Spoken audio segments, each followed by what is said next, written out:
More breaking news for you tonight. After 4 days of deliberations, an Indiana jury has reached a verdict in the Delphi murder trials.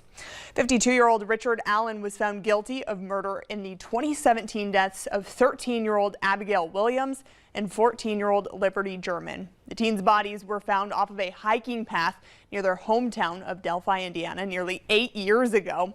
Jurors heard evidence for more than 2 weeks and saw video German captured on her cell phone shortly before she was killed.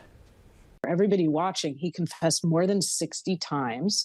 And what the defense also said is, well, there wasn't that smoking gun, so to speak, that literally showed the murder. That often is not present. That's not the standard that jurors need to go by.